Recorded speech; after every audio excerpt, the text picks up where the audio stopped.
بسم اللہ الرحمن الرحیم۔ السلام علیکم رحمۃ اللہ وبرکاتہ۔ مانگ اللہ سے چینل پہ میں اپنے سب ویڈیوز کو لائک کرنے والوں کی شکر گزار ہوں اور سب کو تھینک یو کہتی ہوں۔ تو ڈیئر ویورز، آج میں آپ کو 14 شعبان المعظم کی جو عبادات ہیں ان کے بارے میں بتاؤں گی، کیونکہ شعبان المعظم شروع ہو چکا ہے اور 14 تاریخ کو ہم لوگ جو عبادت کریں گے اس کے بارے میں آپ کو بتاؤں گی۔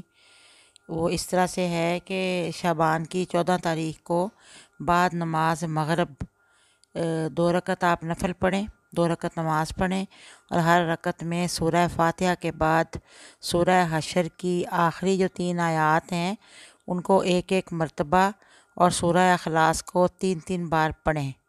انشاءاللہ یہ نماز آپ کو اللہ تعالیٰ سے مغفرت دلوائے گی، اللہ تعالیٰ کی طرف سے آپ کو مغفرت نصیب ہوگی اور ہمارے گناہ بھی معاف ہوں گے انشاءاللہ۔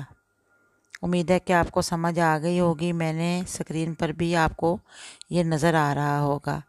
اور اس کے علاوہ یہ ہے کہ شعبان المعظم کی 14 تاریخ کو عصر کی نماز کے بعد مغرب ہونے تک باوضو رہیں اور لا حول ولا قوت الا باللہ العلی العظیم، لا حول ولا قوت الا باللہ العلی العظیم، لا حول ولا قوت الا باللہ العلی العظیم پڑھتے رہیں۔ اس کی تسبیحات پڑھتے رہیں جب تک کہ مغرب کی اذان نہ ہو جائے اور آفتاب غروب نہ ہو جائے، سورج غروب نہ ہو جائے۔